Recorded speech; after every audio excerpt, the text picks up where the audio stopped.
Hello, everybody. We're going to talk about similarity in right triangles today.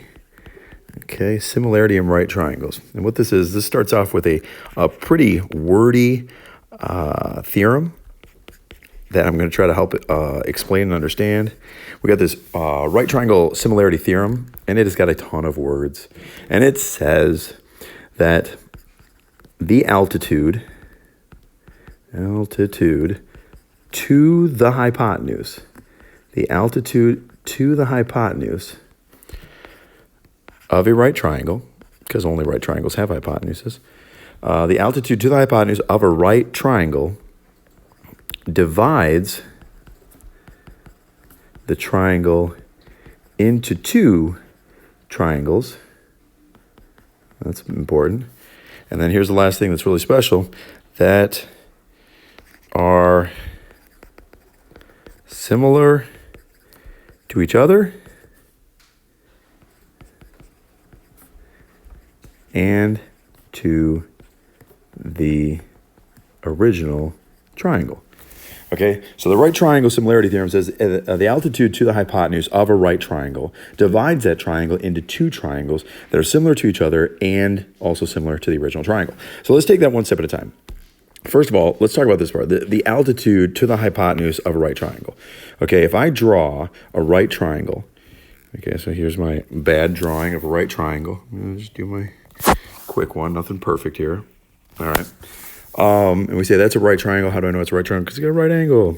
And I draw an altitude to the hypotenuse. Well, what's an altitude? An altitude connects a corner to the opposite side perpendicularly. So we said it was going to the hypotenuse. Hypotenuse is always opposite of that right angle. So we knew that this side had to be the hypotenuse. It's opposite of that right angle. Okay, so we drew an altitude to the hypotenuse. Altitude always connects a corner to the opposite side perpendicularly. So that is the altitude to the hypotenuse. Okay, so that's what we start with. The altitude to the hypotenuse of a right triangle. Now let's look at the next part. Divides the triangle into two triangles. That's super important that you can see. 1, 2. That you see two triangles right there. Now, I'd love to ask everybody how many triangles are in this picture, and the answer is 3, because there's that little one, there's the one labeled 2, it's a little bit bigger, and then there's the original triangle, so that's the third one, okay? So really, in every circumstance like this, we're going to have a small, a medium, and a large for all intents and purposes. All right, so let's go back through this. The altitude to the hypotenuse of a right triangle, we got that, divides the triangle into two triangles, we got that, and now here's the last part. That are similar to each other and to the original triangle. Okay, so now with that in mind, what I want to do is let's go ahead and label this triangle. A, we'll label that intersection B, we'll call this C, and this is D. Now, if this is the case, which it says they are, that these are similar to each other and to the original triangle, we should be able to write a similarity statement based on what we see here. I could say that the large triangle is triangle ADC. We can see that the medium triangle would be like ABD. And we could say that the small triangle is DBC. Okay, now I may have written them in the right order, I may not have, but what I want to do is write a similarity statement to show what is similar to this, so that I understand. And so, what I want to do is I want to try to look at each one of these. Remember, the hypotenuse is always opposite the right angle. So in this littlest triangle, this is the hypotenuse over here because it's opposite the right angle. In the medium triangle, this is the hypotenuse right there because it's opposite of the right angle. And in the biggest triangle, this is the hypotenuse right there because it's opposite of the right angle. Okay? So now let's see if we can do this. Excuse me. All right, so I could say, let's talk about the smallest one, triangle CDB. Now, for me to go from C to D, I go across the hypotenuse, and then to B, I go down the longer leg. Every one of these triangles has a short leg, a long leg, and a hypotenuse. So I went across the hypotenuse and down the longer leg. Is similar to triangle, let's look at the medium one. Across the hypotenuse and down the longer leg, we go like this, across the hypotenuse and down the longer leg. So that would be triangle DAB. Okay, that's a similarity statement of how the small is similar to the medium. Now let's write how the small is similar to the large. CDB, that's the small, is similar to, now again, we went across the hypotenuse and down the long leg. So let's do the same thing for the big one. We'll go across the hypotenuse and down the long leg. So that would be triangle CAD. Okay, and now let's talk about the medium and the large. We said this is the small similar to the medium and the small similar to the large. So now we say, well, triangle, the medium. Let's get the medium. Okay, so I can say triangle DAB. DAB is similar to, okay, again, I went across the hypotenuse. Well, here, let's change that up so that I don't do it the exact same way. I don't want to have it be the same pattern. So I'm going to say triangle ABD. ABD. Now, how did I do that? Well, I went along the long side and then across the short side. ABD. So then for the largest triangle, I need to do it the same way. I need to go across the long side or down the long side and across the short side. Down the long side and across the short side. So that would be triangle ADC. Okay? And there you go. So the right triangle theorem says, or the right triangle similarity theorem says that the altitude of the hypotenuse of a right triangle divides that triangle into two triangles that are similar to each other and to the original triangle. Now let's try to put this into motion, okay? What that means is in this situation, we have got three triangles that are all similar to each other. And so if we have the length of some of the sides, then we know we can figure out the other ones, okay? Now, we might have to use the Pythagorean theorem. And if you're unfamiliar with the Pythagorean theorem, that's about how the three sides of any triangle fit into this formula, where C is always the hypotenuse, okay? For instance, here's a triangle right here, and this would be the hypotenuse. So I would know that 3 squared plus 4 squared has got to be equal to y squared. And 3 squared is 9, and 4 squared is 16, so therefore that's going to be equal to y squared. 9 plus 16 is 25. Okay, and then you could square root both sides. The square root of 25 is 5. So therefore, I know y is 5. So sometimes I'm going to use the Pythagorean theorem to do this. But the goal is we're going to see if we can do almost all of these with just using proportions. Okay, so what I'm going to do is I've got to compare corresponding parts. And that's tough with these triangles turned each way and all kind of confusing. So one of the things that I find helps people, and you do not have to do this, but some things that help people is to kind of make a little chart. So that's my small, medium, and large triangles. And then I got short side, long leg, and hypotenuse. And what I'm going to do is I'm going to go and look at each triangle and go, okay, so here's my small triangle. Okay, in that triangle, my short side is 3. What's an ugly 3?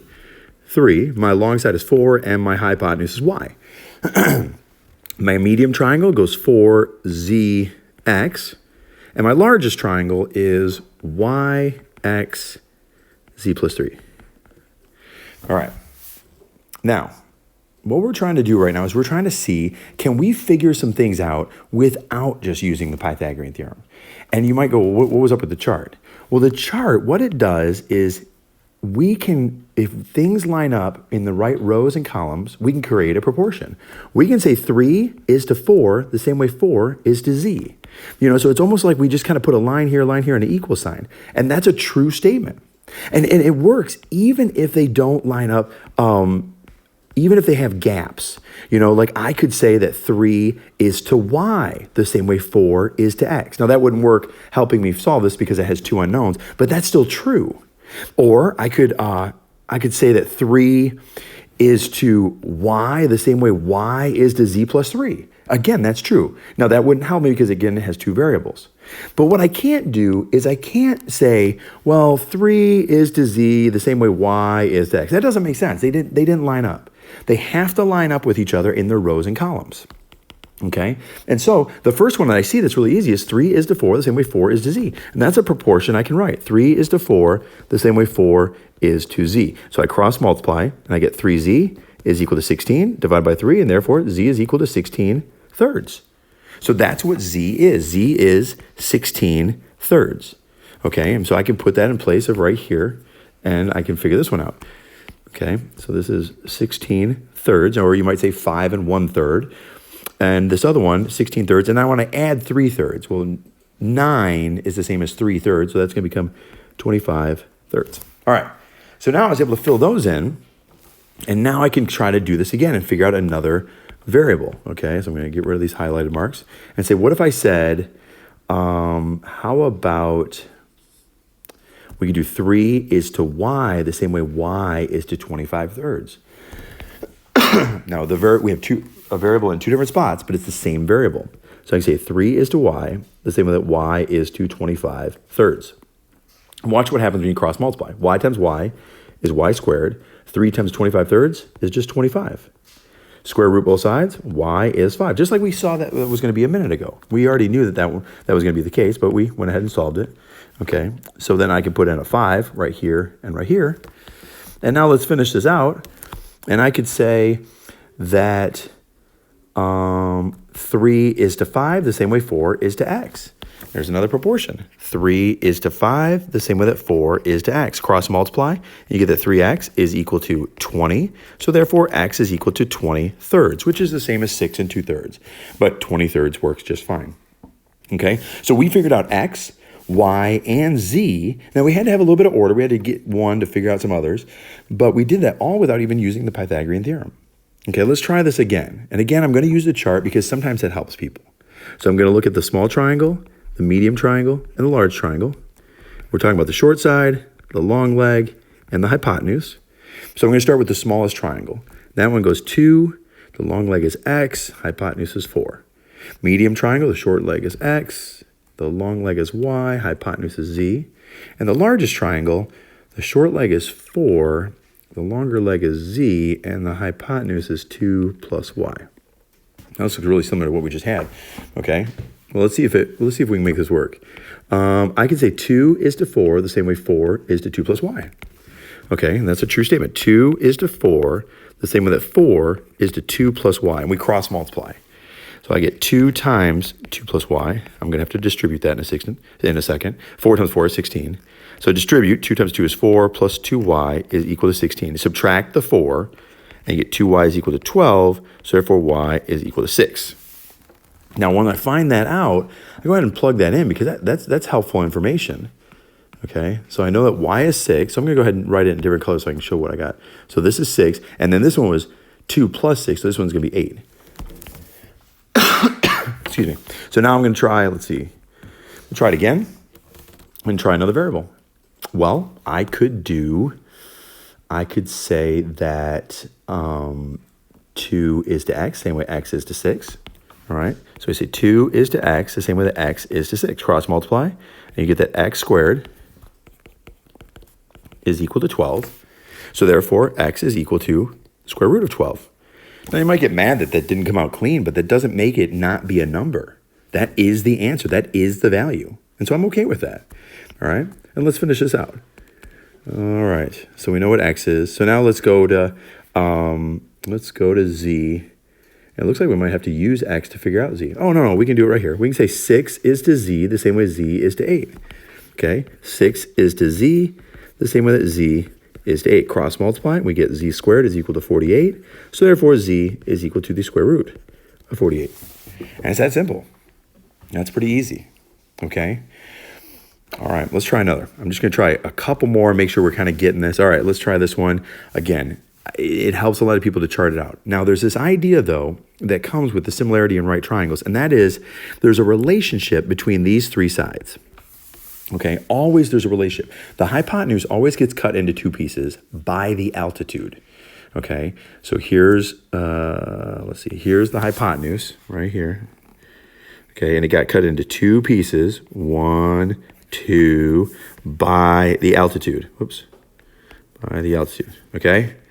So the hypotenuse always gets cut into two pieces by the altitude. There we go. All right, so if that's the case, then here's the deal. There's a relationship there. So there's this idea called geometric mean, all right? And the geometric mean is kind of a crazy thing, but what it is the square root of the product of two numbers. So what does that mean? The square root of the product. Well, product means multiply, and then you take the square root. So if I said, hey, what is the geometric mean of 2 and 8? Well, it would be the square root of the product, 2 times 8. And 2 times 8 is 16, and the square root of 16 is 4. So therefore, the geometric mean of 2 and 8 is 4. Okay, well, good news. The length of the altitude right here is always equal to the geometric mean of the two pieces. So it's one way of figuring out y. It kind of is a little shortcut. This works every time. In every one of these cases, we could go back up here and say, hey, this one right here is going to be the geometric mean of this one and this one. And let's check that. What was y? Y ended up being 6. So we say, okay, so that means that x is going to be equal to the square root of 2 times 6. Therefore, x is equal to the square root of 12. And what did we get? X is equal to the square root of 12. Okay, this works every time. We go up here and we say, okay, we say, this is the geometric mean of this and this. So you go, okay, the geometric mean of 16 thirds times 3. Well, 16 thirds times 3, those cancel out. We just get square root of 16, which is 4. And that's what we got. So this always works. Okay, so this is a little shortcut that's going to help us. So we're going to use that right here. So I know that y, I don't want to write in red anymore. I know that y is equal to the geometric mean, so square root of these two numbers, 4 times 16. Now, if you don't know 4 times 16, good news is it's 64. That's good news because 64 has the square root of 8. All right, so I know what y is. Now, I could go ahead and, got to erase a lot of stuff. I can go ahead and create a chart if I wanted to. I'm going to go ahead and do that. It seems to be working. It might not be, you might not need it. Okay, so actually let's try this problem without a chart. I'm going to fill in 8 right there. Get rid of some of this extra stuff so we kind of see what we're doing. We got a lot going on here. There we go. Okay. So look at how else you could do this. You could say that, let's see, how do we want to do this?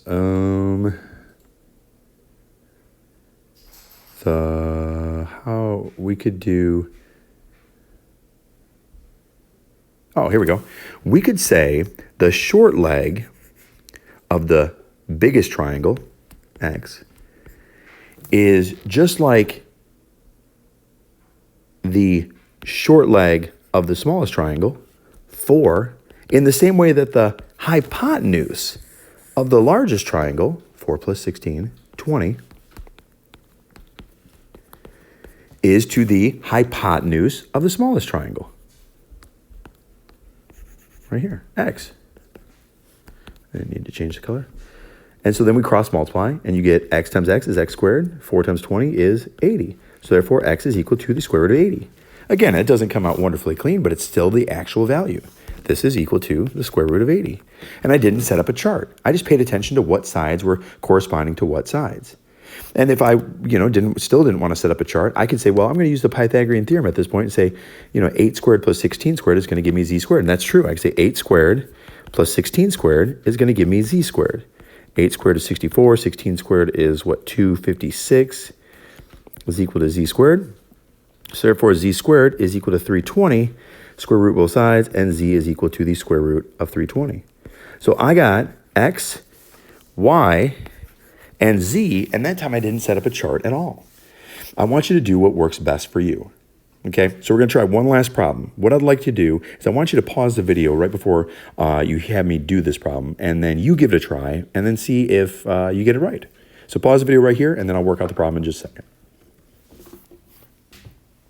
Okay, let's do this one real quick.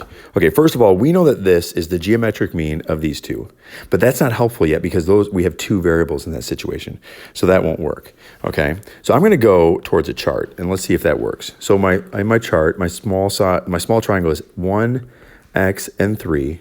My medium triangle is x, z, and y, and my largest triangle is what? 3, y, and 1 plus z. So I can start this out by going 1 is to 3, the same way 3 is to 1 plus z. I'll write that out. 1 is to 3, in the same way that 3 is to 1 plus z. Cross multiply, and you get 1 plus z is equal to 9. So we subtract, and z is 8. So we know this side right here, or that piece right there, is 8. So I can go through and write that in. And say, okay, z, this z, and this one. Okay, so z is 8, and 1 plus 8 is 9. So that's going to become a 9. All right, and let's see if we can do the other ones. Easy. 1 is to x, the same way x is to 8. That's easy. 1 is to, let's try that again. 1 is to x the same way that x is to 8. Cross multiply, you get x squared is equal to 8. So therefore, 8 is equal to square root of x. And then last go. Let's give it a try. We got to do y. Let's see, can we do y without any other information? Sure, we can. We can say 8 is to y the same way y is to 9. That's true. 8 is to y the same way that y is to 9. Cross multiply, we get y squared is equal to 72. So therefore, y is equal to the square root of 72. All right. Now, most of these radicals, like this and this, can be simplified. And sometimes simplifying will help the problem work out a little bit easier overall. But right now, I'm just worried about the geometry of it. I hope that helps. Good luck.